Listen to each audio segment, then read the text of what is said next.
So, as we all know, we're currently facing the COVID-19 pandemic, which affects every aspect of our lives, including education.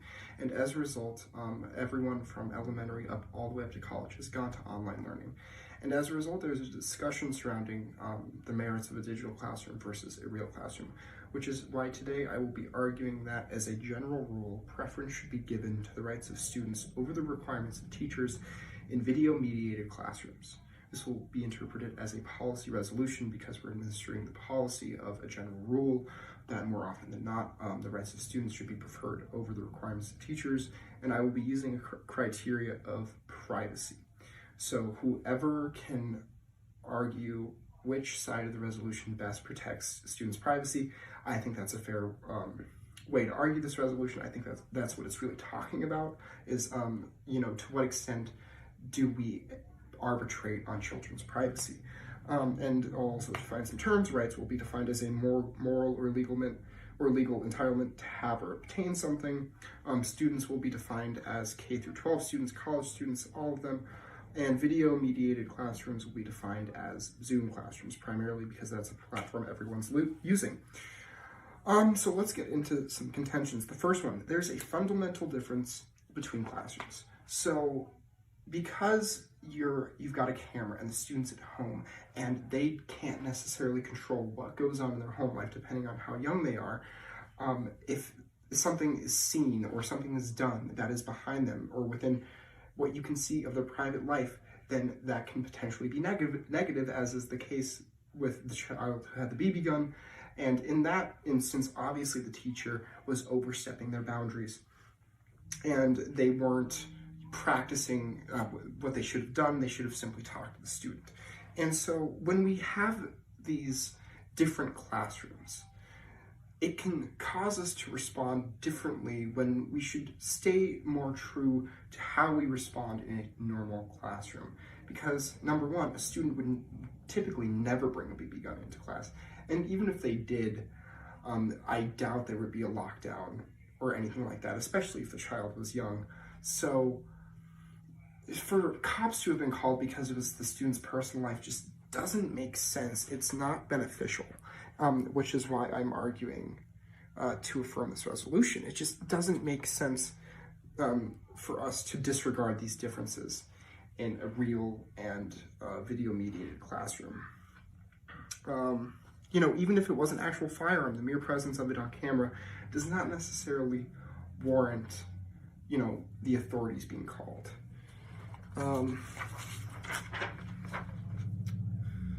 So basically, students still have a right to live their private lives without teachers determining how valuable that is. And what goes on in their private lives has nothing to do with the teacher. So, which leads me to my second contention, that there's necessary adaptation to what's going on. And teachers have to be able to respond to this different sort of classroom. And they have to keep in mind their responsibility as teachers. And they can't conflate that, they're now playing a much bigger disciplinary role in the student's life simply because the student is in their own home. I think that's sort of silly to expect teachers to do that because they're educators, they're not the student's parents. If it's a concern, then the teacher can bring it up to the parents or they can address the student. And worst case scenario, these teachers, they still have access to kicking kids out of Zoom.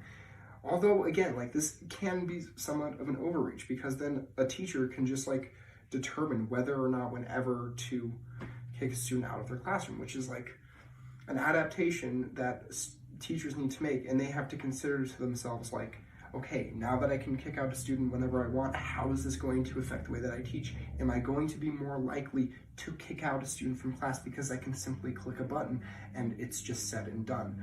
And that's a really good question that teachers should be asking themselves, and they should probably respond differently to things going on because they're not in person. And so they have to find new methods of responding to students, and they have to approach it from the perspective that they're children, that there's a screen separating them, there's potentially hundreds of miles between them, and therefore you can't just say what you're doing is wrong, therefore I have a responsibility to respond to it, because teachers don't. And if it's bad enough, again, they can simply remove the student from class, or they can mute them, or they can give them warnings. So again, if we make the necessary adaptations and acknowledge the fact that students are still students and they should be given the same rights, but as teachers and educators, we have a responsibility to administer that differently, then that's the most ideal outcome when it comes to responding to all of this. And now I'll get into my last contention, which is that under my policy, it avoids placing too much blame on the teacher. So if we give preference to students and acknowledge the fact that they're living their private lives, then it discourages us from placing the blame on teachers. Because then you can say, well, as a teacher, why would you allow this to happen on screen? And it's like, well, this teacher couldn't have foresaw what was going to happen.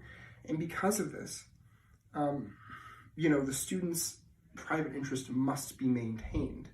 And if it is bad enough, again, teachers can respond, but not in all situations. And, kids, they have really weird personal lives sometimes, and they, maybe won't know how it affects the classroom, or they won't understand, what they're doing. And, sometimes adolescents, they have weird lives, or kids, and they do weird things, like all of us did when we were 16, 17. So, and if they're under the age of 18, then they can't create their own account. And it calls into question, what should the teacher do? And ultimately, preference should be given to the student. And in the case with the kid with the BB gun, obviously his rights should have been maintained and the authority shouldn't have been called, and it was unnecessary. And this is what happens when we start to give teachers too much power, too much authority, because they overcompensate, and we need to respond to these unique conditions by acknowledging that these things have always been separate, that these private lives of students are something that are sacred, and that students have a right to privacy. And simply because this is the only way they can learn doesn't mean that they should automatically lose their privacy. And if we abandon that, then there's really no point in online learning, because then students won't feel safe, they won't feel comfortable, they're not going to be willing to sign on to Zoom, and instead they're going to avoid participating because they're not going to feel that their privacy is maintained. Thank you. So talking about this topic, as a general rule, preference should be given to the rights of students over the requirements of teachers in video-mediated classrooms. I think we have to kind of set an expectation of what we're going for before we dive into the topic. And here I'm assuming that when it comes to a teacher implementing a policy like no chewing gum, wear a shirt, don't eat food on the Zoom classroom, we're going to want to, when observing that policy, whether or not it lends itself to being good for an educational environment, we want to focus more on, are we violating students' rights to privacy, or are we going to be going along with just what the teacher assumes to be the best decision? For AF here, based on the first speech that I've gotten, it seems like that our expectation of privacy K through 12 students and beyond is a lot more important than what we would give a teacher for their expectations of how they should run their own classroom. And I completely agree with that interpretation of this topic. And I'm going to go into a few key areas just to kind of set up my speech here. And those key areas are, I'm going to start off with the privacy weighing mechanism. I'm going to talk about that, whether or not we should use it, and then why privacy might not be the best way to go about this topic. Two, I'm going to jump into the expectations of both just a learning environment, the students and the teachers when they log onto Zoom. I'm going to move into the example that was provided, kind of dissect that a little bit and see whether or not that kind of goes for the neg or for the AF. And then finally, I'm going to kind of take a look at what your implemented policy would look like, what my implemented policy would look like, and then which one lends itself to giving students K through 12 and beyond a better learning environment. I feel like if we're implementing a policy in a classroom and we are trying to prevent disorder, or we're trying to make it a learning environment for all students to be able to come into the Zoom classroom and get what they need out of it, because times are so radically different now, I think that our weighing mechanism should be what lends itself to a learning environment the best, as opposed to which protects student privacy the most. I mean, I understand your concern for the right, privacy rights, but I mean, when you go to class, you're not allowed to bring a gun. You have a right to owning a firearm, but it goes against a learning environment, so you're not allowed to do that in class. When you're in class, you're not allowed to start shouting things. I mean, you have a right to free speech, but when you're in class, it's a learning environment. You're not expected to like maintain that right in the middle class when you're listening from a lecturer, and you don't necessarily have a right to privacy. So I don't see how we would be able to maintain that explicit right to privacy, especially if you were trying to go into a learning environment that you know you're going to have consistently day in and day out for these specific time blocks. You're setting up your laptop, you know where you're going to set it up at. I don't see how a student's expectation of privacy can override that of a teacher trying to give a good learning environment. So moving down to the expectations of an online Zoom class. So I mean, what are your expectations when you go into class, right? You're expecting to learn. You're expecting to have a non-disturbed environment. You're just going to learn, listen to the teacher. You might do some examples. You might interact a bit, but your expectation is to learn. The teacher's expectation is to teach, and everyone is expected to behave in an according manner to make sure that, I mean, everyone lends themselves to make sure that you're not disturbing class. You're not essentially wasting someone else's money because you can't follow the rules. You don't want to follow the rules. So going into a classroom, you're expected to learn. And that's why I'm saying that our weighing mechanism should be what helps students learn the best. Student expectations, you're expected to follow the rules. I mean, if you were going in person, you were expected to follow the rules. There's really no reason that should be changed because we're in distance. And in order to maintain a sense of normalcy, we should probably be expected to follow the same rules that we were expected to follow a couple weeks ago before we were going in Zoom class. So, I mean, it's not unreasonable to expect students to follow the same rules that they were following before. If you weren't allowed to bring a BB gun to class in person, you're not allowed to bring a BB gun or flash a BB gun, brandish a BB gun on camera, especially when it's more difficult to tell if it's a real gun or not. And a teacher's expectations. What are teachers expected to do? They're expected to look out for the health, safety, and well-being of their students. They're expected to teach. They're expected to help their students learn. They're expected to be kind of that resource. And they're also expected to keep order in class. So when we're looking at a policy that says no chewing gum, you have to wear a shirt, I mean, you might feel like your rights are being violated because you're not allowed to have that individual like autonomy to chew gum or the autonomy to wear a shirt or not wear a shirt because you want to. But you need to think of the class as a whole. The teacher is there to set standards to make sure that everyone is following it, a base guideline to make sure that no one is deviating from the norm enough that you are disrupting the entire class and you're making sure that no one is able to learn. I mean, if you learn better without a shirt on, but that makes 20 people in the class uncomfortable and so they can't learn, then I'm sorry, but you're gonna have to keep your shirt on. If you're chewing gum, but you're not muted and it's smacking, then the teacher can ask you to stop chewing gum because it is being disruptive to the other students. The same as, I guess, putting a BB gun on camera. I mean, if someone feels uncomfortable because of that, all of a sudden you are violating, I mean, their right to an education in that setting. And the expectation going into a Zoom class is your ability to learn, not your ability to show off a toy. Along with that, going into your example, actually, I mean, I would agree that maybe the teacher in the school system probably, I guess, overstepped, right? You are in your own home. It is a little bit different showing a BB gun on camera, but the reaction of the teacher, the only thing they can do in that situation is follow school policy, right? It's difficult to tell whether or not a gun is a BB gun or a real gun on camera. So, I mean, from the teacher's perspective, they might have assumed that it was a real gun, that it was laying around, that a 9-year-old student was able to hold it up or put it next to him. That's concerning as an educator. That is concerning as a person who cares about the students. So you'd want to investigate that immediately. All of a sudden that opens the door up to, I mean, is it an abusive household? Are they neglectful parents? Is the student running around with a loaded gun on class? Are they violent in nature? Or are they going to get into a whole bunch of different issues that might affect the classroom, might affect their learning ability? So, I mean, the reaction of the teacher in that situation was, I follow the only rules that I know how to. I'm going to report it to the administration, and then we're going to take it from there because, I mean, better safe than sorry. And I guess for the entire policy of where I'm trying to get at for this specific topic is essentially better safe than sorry. I mean, if we look at your policy, getting into the policy side of this, if we look at your policy in terms of we're going to respect students' privacy over that of the teachers, like with judgment, imagine if I had just a swastika on the wall right behind me, just a Nazi flag. I mean, my privacy, my rights, it's something that I want to show in class, and according to your policy, I'm able to show that in class, and a teacher cannot ask me to take that down. But I mean, imagine if you had, I I don't know, students that have a close history to, I guess, the Holocaust, or you just have students who are uncomfortable with fascist ideologies, which is completely understandable. And looking at that on my camera would not allow them to focus on classroom material. That is not a policy I want to go with, because all of a sudden you're getting into the nuance of who has more rights than other people. Is my right to an education less valuable than your right to privacy? That is not a policy we want to go through day in and day out. And if we're looking at students in terms of, first of all, if we're going to protect students' privacy more, students have the ability to make their own room private. I mean, there's an expectation of, if it's going to come across camera, then it's really not a private issue. You can keep things you want to keep private off camera. There's no reason you have to show that to people.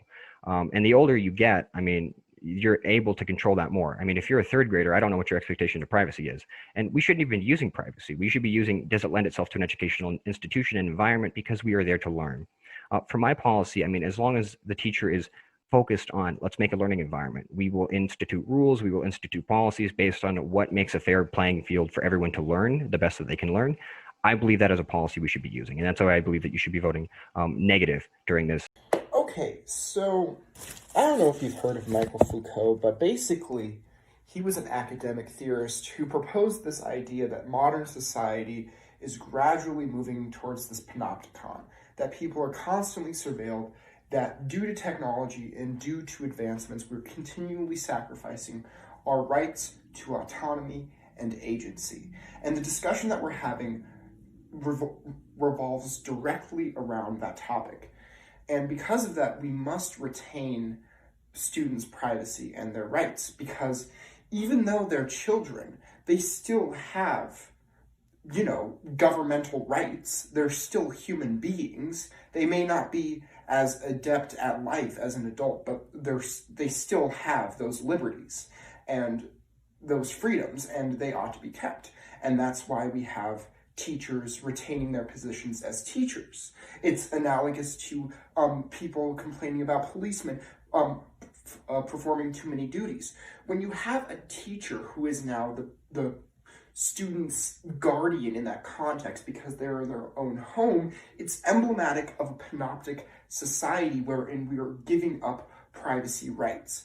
And something that, you know, my opponent fails to recognize is that when we're in a Zoom-mediated classroom and when teachers exercise equally as stringent punishments, and it has to do with the students' well-being in life when it's not their fault, it's much different than a classroom punishment, which is why I brought up the example of the student who had the BB gun, because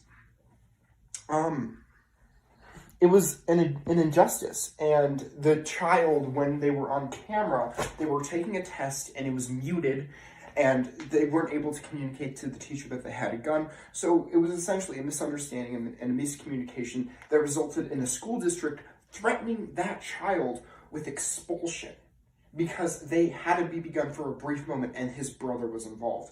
So for us to instantly say, well, this child should be suspended or expelled for simply having something that they would normally, is absolutely absurd, and it's emblematic of how important privacy is. And let me get into whether the proposed criteria of the best learning environment as possible.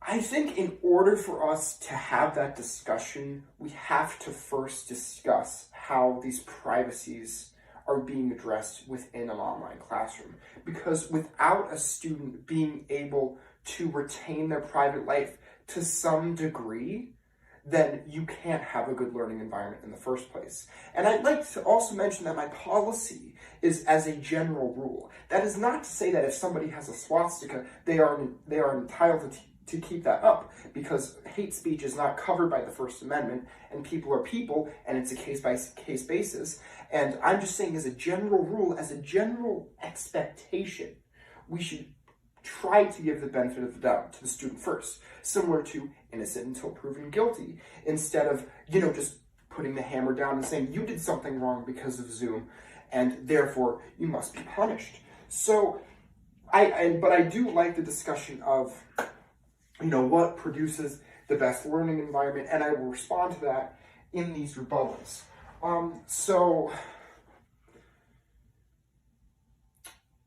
if we are to have a good learning environment, and if we are to have a place where students can, safely do what they need to do, then I agree that, it shouldn't be the Wild West. Of course, I'm not advocating for that. And it's similar to the swastika. And so teachers can still administer punishments. They can still address when a student has done something wrong, but they must do it in the right way. And I'm saying that there's a slippery slope into a lot of students being mistreated. And in the article that I have, it's just on this Drive doc, there are a lot of other cases of students' rights being infringed upon, and it just doesn't make a lot of sense for us to have these Zoom classrooms if we don't recognize the fact that children are children.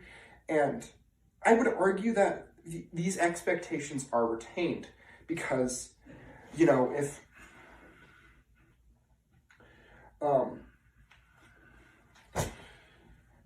if we want to keep a similar standard of learning and normalcy, then we also have to adjust, as I mentioned in my first speech. We have to adapt to an online classroom, and we have to recognize that 9-year-old children don't have control of what's going on in their own home, which I would like to reaffirm. This is different than a college student who just started going on 4chan brandishing a swastika. Those examples are not comparable of the kid with the BB gun and the college student with the swastika. So privacy allows us to produce a good learning environment. And without students being able to express themselves or, understanding the fact that their private life is private, then we will never be able to have a beneficial learning environment. Thank you.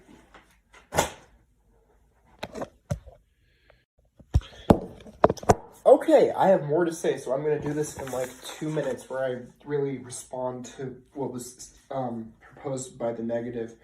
And I really want to address the policy discussion of better safe than sorry. When he's discussing that when you go into a classroom that you're surrendering your rights to an extent.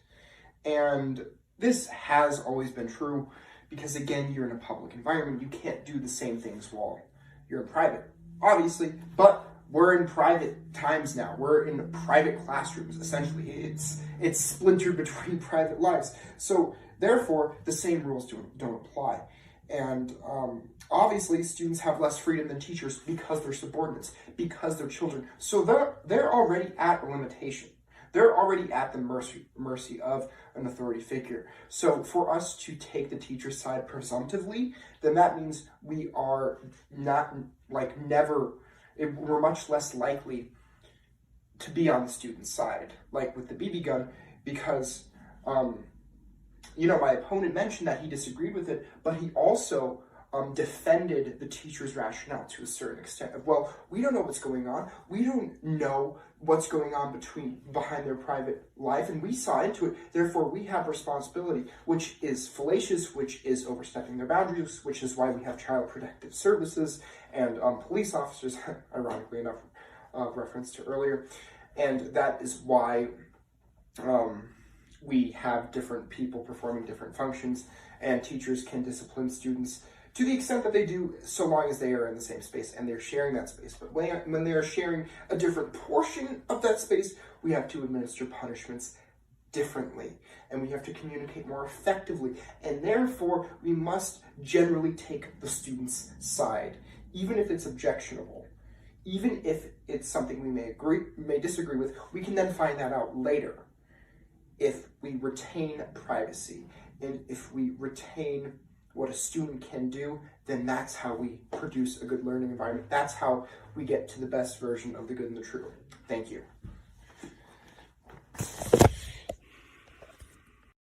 So I'm just going to go ahead and jump right into this. I'll give you a flow of what my discussion is going to be for this speech. I'm going to talk about the topic discussion, kind of give a little bit of a a leaning towards specifically what your expectation, your weighing mechanism for privacy is, how that either goes with the discussion or goes against the resolution and discussion. I'm going to move into just talking about privacy. What are those expectations? How do we protect them? What are the responsibilities of the students and the teachers? Move on to just rights in general of students. Do they have a reasonable expectation for it? And then finally kind of talk about, how does this resolution even apply to a real life situation? What happened pre-Zoom? What's this transition that we're seeing? Where are those cracks that we're seeing students and teachers kind of fall through? And then how can we bridge that? And that's going to finally bring us to which policy is better, AFR and EGS. So going into the topic discussion, I'm just going to refresh the resolution up top. As a general rule, preference should be given to the rights of students over the requirements of teachers in a video-mediated classroom. I think it's interesting to note that this doesn't really tell us, who's going to be giving the preference to someone? Is it the teachers? Is it the students? Is it the court system? Is it the administration? It doesn't tell us who's going to be using this rule. This also doesn't tell us exactly what situation is this rule going to be used in place for. Like, is it punishment? Is it going to be, curriculum creation? Is it going to be rulemaking on the fly? So when we're talking about this general rule, it needs to be essentially all-encompassing for just the unknowns that we're seeing transferring to a Zoom mediated classroom. And moving into kind of your criteria, you're talking about privacy rights. And you mentioned that whoever maintains or protects students' privacy rights the best is going to be winning today's debate. I still kind of have some quarrels about it. I think that, the goals of an educational institution are to educate students. So I believe still, and I'm going to argue with that whoever is going to be proving that we're meeting the expectations of a school and the students for what education they're going to be getting should win the debate. But I'm willing to have a discussion about privacy rights as well. And I would just like to, kind of pose you a question here. When we're talking about maintaining students' privacy rights, would it be too much of an ask to say we're going to be changing the resolution to instead say, as a general rule, preference should be given to the privacy rights of students? Or are we talking about rights just in general, right? Because, we mentioned a discussion about that swastika. You mentioned that hate speech isn't protected by the First Amendment right. So it wouldn't be considered something that we would want to focus on for your rule. But at the same time, if we're talking about privacy rights, are we violating a student's privacy by asking him to set up a computer that is in his living room where his swastika's flag's at? Are we going to be protecting his right to property, his right to privacy? If a teacher asks him to take it down, I would like to just get an idea of how your policy would handle that. Moving on to the BB gun kit that we were talking about. I'd also like to get an idea of how your policy would have handled that situation. What happened was, his brother put a BB gun in front of his camera when he was taking a test. He wasn't able to hear the teacher. The teacher reported it to the administration. The administration doled out what they were supposed to do given, the framework of their rules pre-Zoom. So everything that they were using in terms of their justification for handling this specific student circumstance was, these are the rules that happened before Zoom class was implemented, so we have to go by it. We don't have a new set of rules for Zoom. We can't really give nuance to the situation. We have to move forward with it. And you can disagree with the administration, and I do completely, while also agreeing with the actions of the teacher. The teacher's expectation and the teacher's requirements are to not have a gun on camera, right? Because you might be threatening students, you might be scaring students. A 9-year-old who's taking a test might see that, get a bit spooked that it might be a threat, stop taking their test, and all of a sudden you're going against the educational expectations, right? But at the same time, the administration was wrong because they were using a set of rules that was implemented for an in-person classroom. And I admit there is nuance. There's difference between an in-person classroom and a Zoom classroom. But again, I believe that the requirements of teachers should be upheld above, the proposed rights of students, privacy rights of students, or all rights of students, constitutional rights, not just, So in that case, I don't think we can really give the weight of either of our policies being right or wrong with what was handled out, because neither of us are really arguing that a current set of rules for in-person classroom should be applied to a Zoom class. Obviously there was how things were done before Zoom. There's a transition period. There's going to be some kind of a Venn diagram, a little bit of overlap where things fall through the crack. And the school system admitted things fell through the cracks. They actually walked back the student's suspension. He's back in school. They admitted what they did was wrong, and they're working on a set of Zoom instructions. So when I hear this type of resolution, I'm thinking when we're making the transition to Zoom rules or we're making a transition to Zoom expectations, when we're kind of weighing whether or not this should be kind of our status quo for a Zoom classroom, should we be focusing on the rights of the student, or should we be focusing on the requirements of the teacher?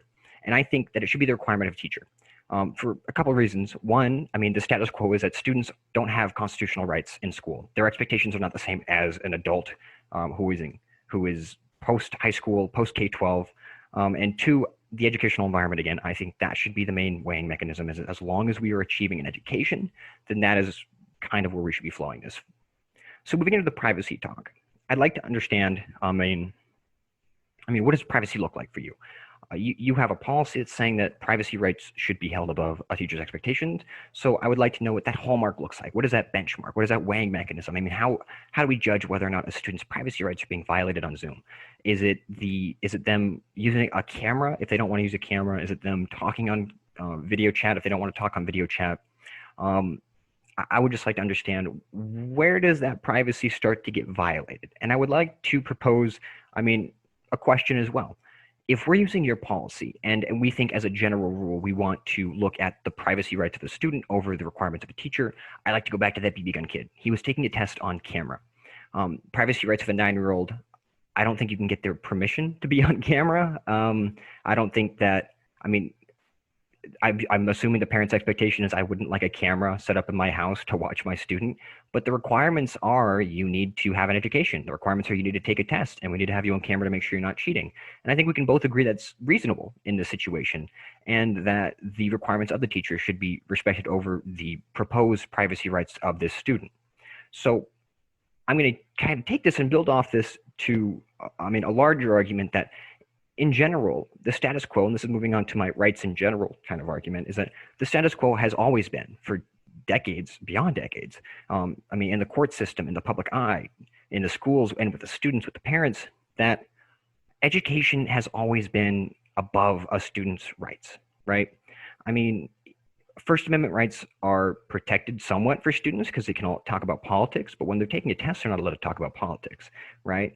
If you're trying to prevent folks from cheating, you're not going to give them First Amendment rights. It's the educational aspect that weighs above. Students can own a gun if they're of legal age, but if they have to go to class, they're not allowed to take that gun with them, right? Students can have an expectation of privacy when they put stuff in their lockers, but if a drug dog comes and gets a hit off your locker, then you're no longer expected to be protected by the Fourth Amendment because, you're a student. It's going against your educational circumstances. When you get detention, there is no 14th Amendment protection for due process. You're not going to go to a court system and argue your case. You're going to get suspended or you're going to get detention because, again, the educational expectations are above that of a student. And I'd like to reiterate, if we're talking just about a student's privacy rights, there is no constitutional right to privacy. There's interpretations that you might have privacy, but again, if we're talking about laid out constitutional rights that people have, the interpretation is also students don't have that in an educational environment if it goes against their education. And I guess the boilerplate wording here is that if it causes a material and substantial disruption, same as a swastika, same as a BB gun, same as someone shouting on camera, this shouldn't be changed. We shouldn't completely rewrite the status quo because Zoom is a bit different. So moving into kind of what this looks like in real life, right? Pre-Zoom, we have administrations and schools making a set of rules in order to make sure that their environment is safe and lends itself to an education. People aren't being discriminated against to protect one person's right over another person's rights, right? People feel safe. They feel they have access to education and they have equal and fair access to it. And then we switch to Zoom, right? And in this switch to Zoom, we're not going to be making a new set of Zoom rules. We're going to just be taking the old rules and applying them to a Zoom rule, which is why we see a kid with a BB gun on camera getting suspended because he would have been suspended if he took it to class. But of course, that's not going to work perfectly. You need to make a new set of rules. And what I'm saying is that when we are going to be making this decision, either as like a student, a teacher, or a society, we need to lend ourselves. We need to give preference to a teacher's requirements because at the end of the day, the teacher's requirements are what is best educationally for students. And if those go against a student's rights in terms of what's best educationally for students, and those rights cause a material and substantial disruption, and there's a clash, we need to be preferring the teacher's requirements over the student's idea that they have rights. I don't think if you argue in a court system that, I mean, we should be protecting a student's privacy rights because we don't want them to have camera, or we don't want them to speak during class, or they shouldn't have to speak during class. We shouldn't have to set a camera up in their house. No one's going to buy that, because at the end of the day, you need to be learning. You need to be participating in your educational system, and you need to be, learning something. I don't think any reasonable person would put a student's rights above the educational expectations of, their school system. So because of that, because the status quo has always been rights take second place to a teacher's expectation and to an educational institution's expectation, and because this shouldn't change just because we're on Zoom, things should be rewritten, sure. Rules should be remade, obviously. But when we're doing that, we should be giving preference to a teacher's requirements. Because at the end of the day, if you're a student, you're going to school, you should be learning. Okay, this is the very last speech of the resolution, and I just want to first start out by reaffirming that we're talking about students' rights within the context of a classroom, which becomes especially important when we consider that students are no longer in a classroom, and because of that, they're not able to sacrifice their rights the same way they are when they're in an in-person classroom, because as my opponent stated, constitutionally, students have less rights than their teachers. They're not allowed to do certain things, and these are all reasons why school is the way that it is. It has structure, it has certain things you can't do, otherwise there would be chaos. And I'm not advocating that we shouldn't maintain these standards and we shouldn't have a standard of accountability that's also present within schools, but that we have to, as a general rule, give preference to students because of the many ways that a school can go too far with disciplining a student online for something that they've done. And, there are a lot of questions to ask, such as how to administer this, and I'll also talk about that. Generally, what we should do is, if there is an infraction or if something appears wrong, then that means at first we should approach it from agreeing with the student and giving them the benefit of the doubt, and if that doesn't work out, then we can still punish the student. Then we can still adhere to those standards and guidelines set by classrooms, set by schools themselves, set by education, and as a result we can have a beneficial learning environment. But we're valuing privacy first and foremost, which my opponent really fails to acknowledge how paramount that is when it comes to a classroom learning environment, because yes, students are giving up some of their rights when they're in a classroom, but they shouldn't have to give them up to the extent that we've seen in the two instances that have primarily, or the BB gun incident, not the flag incident, since I can't say it. But generally, we can see that from these examples, people will easily overreact and they will make a situation a lot worse than it needs to be. And so, under my plan, we're not giving anything up. We're not sacrificing the structure of classrooms and the structure of school itself, but instead, what I'm proposing is that, not every time are we going to side with the student. Of course not. That would be unreasonable. And the examples brought up are complex, and the one with the flag, obviously, you wouldn't side with the student, but would you approach it from the perspective of asking why it's there? Maybe it's someone else's, maybe it's, just part of the decor of the household and it's not theirs. That's possible, but of course, then the student would probably just tell the teacher in the moment about what's happening. Again, just reiterating that if we give preference to teachers' requirements, then they're going to feel like they have too much to do. They're going to feel like, should I or should I not administer this discipline? And if they do it, then there's a greater likelihood that more people get involved and that there's a greater outreach because of the fact that it's in the student's personal home, so they feel like they need to learn more and therefore do more. But of course, this is an infringement of privacy, this is an invasion of privacy, as is the case with the BB gun. example, so it doesn't really make sense for us to always generally approach it from a teacher's perspective, because sometimes teachers are wrong, because sometimes it just doesn't make sense for us to always try and maintain the teacher's best interest, because we're dealing with students, we're dealing with things that are out of their control, we're dealing with their private lives, which is unique compared to the conditions of the classroom. And I'm not saying that those standards shouldn't be maintained, but that we have to maintain a student-first philosophy, and I just think that benefits everyone involved, because like I've said, we can always administer punishment later, we can always acknowledge what the student has done, but if we don't do that, then we have instances such as the BB gun and just continuing to trample on students' rights more than we already are, even though in this case it becomes especially important to maintain those rights because they already don't have them to begin with. So they must be sheltered with something new, they must be approached from a different philosophy, a different perspective, which is why I have argued what I've argued today. Thank you.